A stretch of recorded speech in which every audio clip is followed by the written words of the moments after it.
BA द्वितीय वर्ष हिंदी साहित्य प्रथम प्रश्न पत्र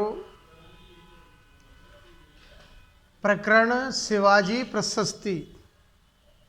शिवाजी प्रशस्ति जो प्रसंग है वो भूषण कवि द्वारा विरचित शिवराज भूषण से उद्धृत है और शिवाजी प्रशस्ति के रचनाकार महाकवि भूषण जो रीतिबद्ध काव्यधारा है उसके प्रमुख कवि है और भूषण को संपूर्ण रीतिकाल का हम राष्ट्र कवि कह सकते हैं। इन्होंने रीतिबद्ध या संपूर्ण रीतिकाल के जो कवि हैं उनसे हट कर के काव्य सृजन किया है और इनके काव्य के अंदर हमें वीर रस से ओतप्रोत काव्य का सृजन किया है, काव्य देखने को मिलते हैं। इस कारण से हम भूषण कवि को राष्ट्र कवि या यूँ कह सकते हैं राष्ट्रता की भावना इनके काव्य में हम देख सकते हैं। तो इनका जो व्यक्तित्व और कृतित्व के साथ साथ हमने पिछले वीडियो में वंदना रायगढ़ वर्णन इसके बारे में हम पढ़ चुके हैं। आज हम इनका 5वां पद है शिवाजी प्रशस्ति, उसके बारे में चर्चा करेंगे। बीए द्वितीय वर्ष या बीए पार्ट सेकंड ईयर की छात्राओं के लिए हमारी जो पाठ्य पुस्तक है रीतिकालीन काव्य, यह पाठ्य पुस्तक महाराजा सूरजमल ब्रज विश्वविद्यालय भरतपुर के BA part second year Hindi साहित्य या हिंदी लिटरेचर फर्स्ट पेपर में संकलित है। मैं शिवलाल बैरवा, सहायक आचार्य हिंदी, राजकीय कन्या महाविद्यालय बयाना, ये वीडियो प्रस्तुत कर रहा हूँ। कृपया करके छात्राएं प्रस्तुत वीडियो को ध्यान से देखें, सुनें और इसको लाइक करें, कमेंट करें और सब्सक्राइब करने में कोताही ना बरतें। तो 5वां पद है आज शिवाजी प्रशस्ति। वैसे प्रथम पद है शिवाजी प्रशस्ति का और वैसे टोटल 5वां पद है। 4 पद हम पहले पढ़ चुके हैं, तो 5वां पद है, पढ़ते हैं इसको। साजी चतुरंग वीर रंग में तोरंग चंडी, सरज शिवाजी जंग जीतन चलत है, भूषण भनत नाद बीहद नगारन के, नदी नद मद गव रन के रलत है, एल फैल खेल भैल खलक में गैल गैल, गजन की ठेल पैल सेल ओल सत है, तारा सो तारनी धूरी धारा में लगत जिमी, थारा पर बारा पारावार यूँ हालत है। तो ये जो पद्यांश है उसकी हम सप्रसंग व्याख्याएं करेंगे। तो व्याख्या करते समय प्रमुख रूप से 4 बातों को ध्यान में रखना चाहिए। नंबर 1, जहाँ सप्रसंग व्याख्याएं पूछी जाती है, चाहे वो गद्यांश हो, पद्यांश हो, गद्यावतरण हो, पद्यावतरण हो, उसमें नंबर 1 संदर्भ, नंबर 2 प्रसंग, नंबर 3 भावार्थ या सरल अर्थ और नंबर 4 काव्य सौंदर्य या कलात्मक सौंदर्य या विशेष टिप्पणी या साहित्यिक या सामाजिक विश्लेषण। ये 4 मतलब सोपान होते हैं व्याख्या के। तो छात्राएं ध्यान से इन 4 सोपानों के आधार पर प्रस्तुत पद्यांश की आप सप्रसंग व्याख्या करेंगे। इनके निर्धारित अंक होते हैं, जैसे मान लीजिए संदर्भ का 1 अंक, प्रसंग का 1 अंक, भावार्थ के 6 अंक और कलात्मक सौंदर्य के 2 अंक। इस प्रकार से 10 अंक की संपूर्ण व्याख्या होती है। अब 10 अंक में से हम 4 अंक ला सकते हैं। वैसे ही जैसे संदर्भ सही लिख दिया, प्रसंग सही लिख दिया और काव्य सौंदर्य सही लिख दिया तो 4 अंक इसके हो गए। अब हम भावार्थ में से 6 में से 4 ला सकते हैं, तो 4 4 8 अंक इस प्रकार से हम ला सकते हैं। तो संदर्भ में ज़्यादा नहीं है, प्रस्तुत पद्यांश गद्यांश किस पाठ्य पुस्तक से, किस कवि की कौन सी कृति से या इस प्रसंग से या इस सर्ग से, इस कांड से ये उद्धृत है, लिया गया है, ये पूछा जाता है। तो जो पदावतरण होता है उससे थोड़ा दूर होता है संदर्भ।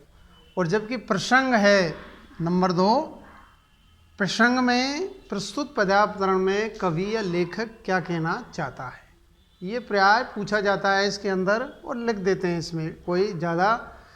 और भावार्थ है जो कठिन पद्यांश होता है उसको सहज सरल भाषा में उसका भावार्थ उसका सरल अर्थ कर देते हैं।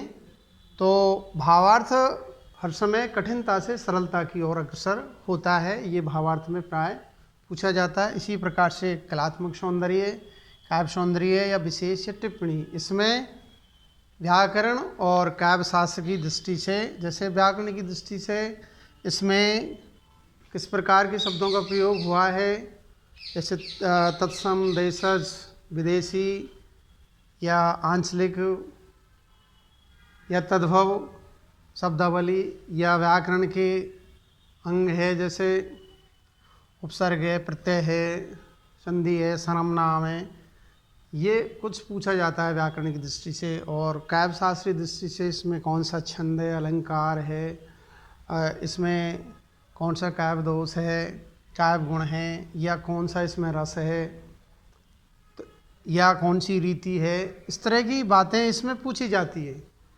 और वह इसकी पद्यांश की भाषा शैली कैसी है, कठिन है, सरल है, सुबोध है, इस तरह की चीज़ें इसमें पूछी जाती है। तो ये सामान्य चीज़ें हैं, इनमें से हम अच्छे अंक ला सकते हैं। तो अब हम प्रस्तुत जो पद्यांश है उसकी 4 सोपानों के आधार पर सप्रश्न व्याख्या करेंगे।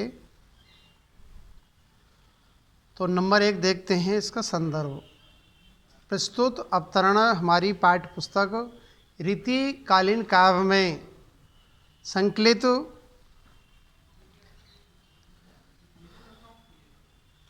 शिवाजी शौर्य का एक अहम हिस्सा है, प्रसंग है, शिवाजी प्रशस्ति से उद्धृत है। और इसके रचयिता महाकवि भूषण हैं, वीर रस के ओतप्रोत इन्होंने काव्य सर्जन किया है। तो ये इसमें संदर्भ में पूछा जाएगा, इसका संदर्भ है। अब इसका प्रसंग देखते हैं। प्रस्तुत पद्यांश के अंदर कवि ने शिवाजी की विजय यात्रा और सेना की विशालता का चमत्कार पूर्ण वर्णन किया गया है, ये इसका प्रसंग हो गया। अब इसका हम भावार्थ सरल अर्थ देखते हैं। कविवर भूषण कहते हैं कि जब शिवाजी अपनी चतुरंगणी, सेना के 4 अंग होते हैं जिसमें हाथी, घोड़े, पैदल, रथ इत्यादि, ये चतुरंगणी सेना होती है। तो सेना को सजाकर तथा स्वयं अपने घोड़े पर चढ़कर बड़े उत्साह के साथ शत्रुओं से युद्ध जीतने चल पड़ते हैं। तो उस समय उनकी अनोखी शोभा होती है। युद्ध के लिए प्रस्थान करते समय उनकी नगाड़ों की आवाज़ चारों ओर गूंजने लगती है और हाथियों की मदधारा, मद चुचाता रहता है हाथियों से बड़े बड़े नदी नाले बन जाते हैं। अर्थात उनकी सेना में हजारों हाथी है जिनके गंड स्थल से बहने वाली मदधारा बड़ी बड़ी नदियों का आकार धारण कर लेती है। उनकी सेना के प्रस्थान करने से बहुत ही भीड़ बढ़ जाती है।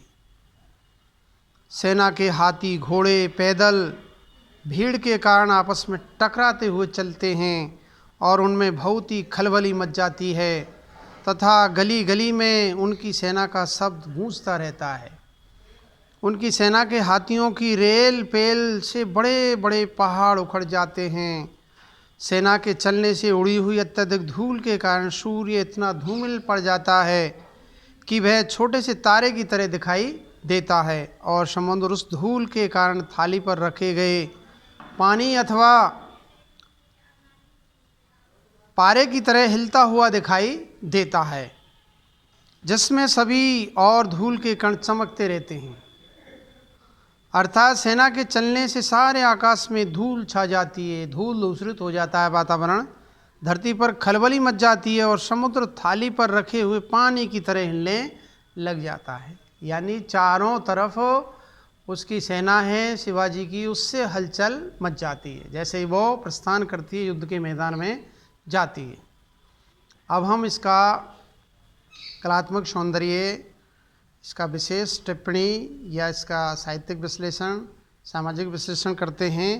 तो प्रस्तुत या उक्त पद्यांश में कवि कल्पना का चमत्कार होने से अतिशयोक्ति अलंकार है। अतिशयोक्ति जहाँ पर बड़ा चढ़ा करके चित्रण कवि करता है, वहाँ अतिशयोक्ति अलंकार होता है।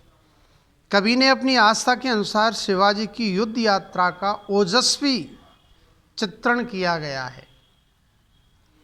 अनेक वर्णों की आवृत्ति होने से अनुप्रास, यमक, पुनरुक्ति, प्रकाश, बीप्सा अलंकार का सुंदर प्रयोग हुआ है। अंतिम दो पंक्तियों में उत्प्रेक्ष अलंकार का सुंदर प्रयोग हुआ है। मनहरण कवित्व में ये पद्यांश सृजित किया गया है, जिसमें गेयता, पदमैत्री, नाद सौंदर्य, भावाव्यक्ति अत्यंत सशक्त रूप में चित्रित हुई है। और पद्यांश की भाषा शैली सहज, सरल, सुबोध है, ओजस्वी भाषा का इसमें प्रयोग हुआ है और कवि के भावों को पूर्ण रूप से व्यक्त करने में इनकी भाषा, भूषण कवि की भाषा सशक्त और समर्थ है। अगला जो इनका जो पद्यांश है छठा,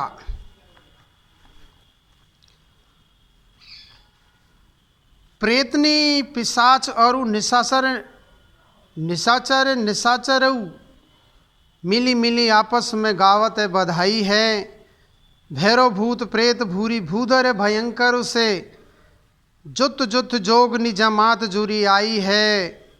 किलक किलक के कुतूहल करती काली डिम डिम डमरू दिगंबर बजाई है। शिवा पूछे शिव सो समाज आज कहाँ चलो, काहू पे शिवा नरेश भ्रकुटी चढ़ाई है। अब हम इस पद्यांश का 4 सोपानों के आधार पर शैक्षणिक व्याख्याएं करते हैं। तो नंबर 1, इसका पद्यांश का हम संदर्भ देखते हैं। तो प्रस्तुत पद्यांश हमारी पाठ्य पुस्तक रीतिकालीन काव्य में संकलित भूषण कवि, महाकवि भूषण की शिवाजी प्रशस्ति से उद्धृत है।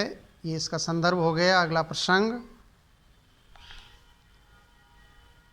प्रस्तुत पद्यांश में महाकवि भूषण शिवाजी की सेना युद्ध के मैदान में जैसे ही पहुंचती है तो युद्ध के क्षेत्र में असंख्य शत्रुओं की मार काट मचाने की आशा से भूत प्रेत प्रसन्नता से शिवाजी की विजय यात्रा के गीत गाकर नाचने लगते हैं। कवि ने इसमें शिवाजी की वीरता का वर्णन किया है कि शिवाजी वास्तव में वीर पुरुष थे। अब हम इसका जो तीसरा व्याख्या का सोपान है, इसका सरल अर्थ भावार्थ देखते हैं। कवि वर्णन करता है कि जब शिवाजी अपनी विशाल सेना को लेकर रण प्रयाण करते हैं तो प्रेतनी पिशाच निशाचर अर्थात राक्षसों की स्त्रियां आदि सब आपस में प्रसन्नता से मिल मिलकर बधाई के गीत अर्थात खुशी के गीत गाते हैं। अब युद्ध क्षेत्र में काफ़ी नर मांस मिलेगा, इसी आशा से वे प्रसन्न होते हैं। भैरव विशाल आकार के भयंकर पर्वतों के समान शरीर वाले भूत प्रेत योगिनियों के झुंड अपने अपने समूह से जुड़कर आ गए हैं। रण क्षेत्र की देवी काली अब किलक किलक कर कोतूहल करने लगी है और भूत प्रेतों के अधिपति शिवाजी अपना या शिवजी शंकर जी अपना डमरू डिम डिम कर बजाने लगे। ऐसे तुमुल कोलाहल में वातावरण को देखकर पार्वती शिवजी से पूछती है कि ये योद्धाओं का समूह आज कहाँ जा रहा है, आज किधर जा रहा है, और शिवाजी महाराज ने आज किस शत्रु राजा पर अपनी भ्रकुटी चढ़ाई है, अर्थात क्रोध करके उसका विनाश करने की ठानी है। अब ये इसका सरल अर्थ भावार्थ हो गया। अब चौथा सोपान व्याख्या का, इसमें विशेष या टिप्पणी या इसका कलात्मक या काव्य सौंदर्य देखते हैं। शिवाजी के रण प्रयाण का ओजस्वी वर्णन हुआ है। भूत प्रेत पिशाच जोगनी आदि ऐसी योनियां मानी जाती हैं जो कच्चा मांस खाने, रुद्र पीने तथा मृत शवों से खेलने में अपनी रुचि रखती है। कवि ने इनका वर्णन उसी भावना के अनुसार किया है। उक्त पद्यांश में वीर रस के साथ बीभत्स रस का परिपाक हुआ है, बीभत्स। और पद्यांश में अनुप्रास, यमक, पुनरुक्ति, प्रकाश, परिकर, अलंकार का सुंदर प्रयोग हुआ है। कवित छंद तथा ओज गुण से युक्त भाषा शैली का सुंदर, सहज, सरल, सुबोध प्रयोग हुआ है। और पद्यांश की भाषा शैली सहज, सरल और सुबोध है। कवि के भावों और विचारों को व्यक्त करने में पूर्ण रूप से समर्थ और सशक्त है। अगला ऊंचे घोर मंद, सातवां पद है भूषण का। शिवाजी प्रशस्ति से ऊंचे घोर मंदिर के अंदर रहने वाली ऊंचे घोर मंदिर के अंदर रहती है। कंदमूल भोग करे, कंदमूल भोग करे, तीन वेर खाती है। भूषण शिथिल अंग, भूषण शिथिल अंग, विजन डुलाती तीवे, विजन डुलाती है। भूषण भनत सेव राजवीर, तेरे त्रास नगन जड़ाती तेवे नगन जड़ाती है। अब हम इस पद्यांश को 4 सोपानों के आधार पर या 4 चरणों के आधार पर सप्रश्न व्याख्याएं करते हैं। तो नंबर 1 इसका संदर्भ देखते हैं। तो प्रस्तुत पद्यांश हमारी पाठ्यपुस्तक रीतिकालीन काव्य में संकलित भूषण कवि द्वारा विरचित शिवाजी प्रशस्ति से उद्धृत है, अवतरित है, लिया गया है। दूसरा इसका प्रसंग। अब प्रसंग में देखते हैं नंबर 2 जो इसका चरण है, सोपान है। यहाँ कवि ने मुगल स्त्रियों के मन में बैठे भय का, डर का मनोवैज्ञानिक वर्णन किया गया है और ये वर्णन बहुत ही सुंदर रूप में चित्रित किया गया है। ये इसका प्रसंग हो गया। अब इसका भावार्थ, सरल अर्थ देखते हैं। कवि भूषण कहते हैं कि शिवाजी के भय से ऊंचे और विशाल महलों में रहने वाली शत्रुओं की स्त्रियां अब भयंकर पर्वतों की गुफाओं में रहती है। भाव यह है कि शिवाजी के डर से शत्रु पक्ष की नारियों ने अपने ऊंचे ऊंचे भवन छोड़ दिए और जान बचाने के लिए अब वे पर्वतों की गुफाओं में छिपती फिरती है। जो मधुर पदार्थों से बने हुए स्वादिष्ट भोजन किया करती थी, वे ही शत्रु पक्ष की नारियां अब वनों में भटकती हुई कंद मूल फलों को खाकर ही अपने जीवन का निर्वाह गुजारा करती है। पहले भी दिन में 3 बार भोजन करती थी, परंतु अब वे वैर के, जंगल की जो झाड़ी है उसके जो फल होते हैं वैर के 3 फली खाकर गुजारा करती है। पहले उनके शरीर अंग आभूषणों के भार से शिथिल हो जाते थे, कमज़ोर हो जाते थे, वही अब भूख के मारे शिथिल अंग वाली होकर भटकती फिर रही है। महलों में जिन पर दासियां पंखे डुलाया करती थी, वही अब निर्जन वनों में अकेली घूमती फिरती है। भूषण कवि कहते हैं कि हे शिवाजी, आपके डर से शत्रुओं की स्त्रियों की यहाँ तक दुर्दशा हो गई है कि जो पहले आभूषणों में रतन जड़वाया करती थी, वही अब वस्त्र न मिलने के कारण नंगी जाड़े में ठुठुरती रहती, घूमती फिरती रहती। अब हम इसका भावार्थ हमने पढ़ लिया है, अब इसका हम कलात्मक सौंदर्य देखते हैं। कवि ने सरसाहा शिवाजी की मुगल नारियों पर फैले आतंक का ओजस्वी शैली में वर्णन किया है। मुगल दरबार की जो स्त्रियां हैं उनकी दयनीय स्थिति का या दयनीय दुर्दशा का बहुत ही सुंदर चित्रण किया गया है। उक्त पद में यमक और श्लेष अलंकारों का सुंदर प्रयोग हुआ है और कवित छंद की गेयता और पद मैत्री द्रष्टव्य देखने योग्य है। और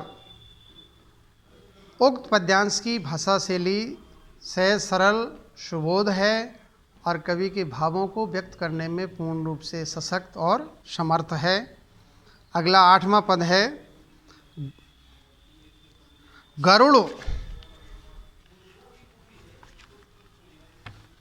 गरुड़ को दावा सदा नाग के समूह पर, दावा नाग जूह पर, सिंह सिर ताज को, दावा पुरोहित को पाराहान के कुल पर, पच्छिन के गोल पर, दावा सदा बाज को, भूषण अखंड नव खंड मही मंडल में, तम पर दावा रवि किरण समाज को, पूरब पछाव देश दक्षिण ते उत्तर लो, जहाँ पातशाही था दावा शिव राज को।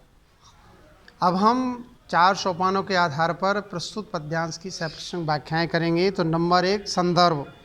प्रस्तुत पद्यावतरण हमारी पाठ्यपुस्तक रीतिकालीन काव्य में संकलित भूषण कवि द्वारा रचित शिवाजी प्रशस्ति से उद्धृत है, अवतरित है। नंबर 2, प्रसंग।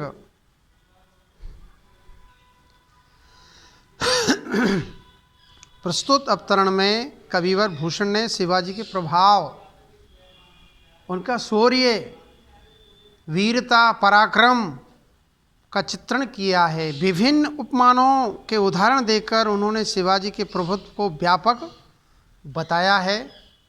ये इसका प्रसंग हो गया। अब इसका हम सरल अर्थ या भावार्थ देखते हैं। भूषण कवि कहते हैं कि पक्षीराज गरुड़ों का प्रभुत्व सदा सर्पों के समूह पर होता है और बलशाली सिंह का प्रभुत्व हाथियों के झुंड पर होता है।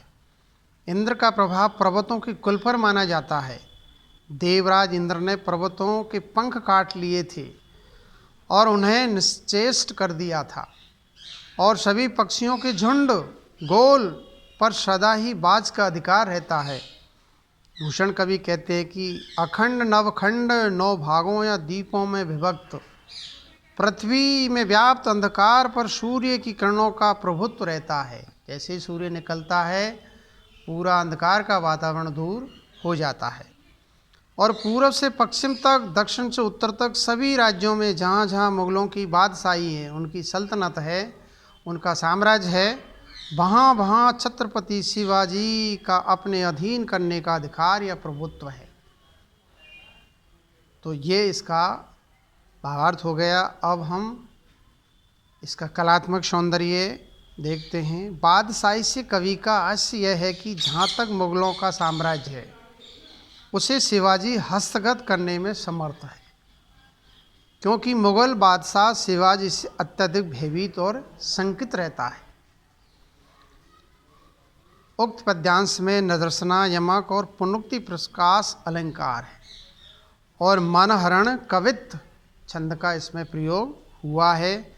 सूर्य, सिंह, इंद्र, पक्षीराज, वाज उपमानों का प्रयोग करके कवि ने शिवाजी के प्रभाव की सशक्त अभिव्यक्ति की है। शिवाजी के प्रभाव, वीरता, पराक्रम, प्रताप का बहुत ही सुंदर उक्त पद्यांश में चित्रण हुआ है और इस पदावतरण की भाषा शैली ओज गुण से युक्त है, वीर रस से संपन्न है और भाषा कवि के भावों को व्यक्त करने में पूर्ण रूप से सशक्त और समर्थ है।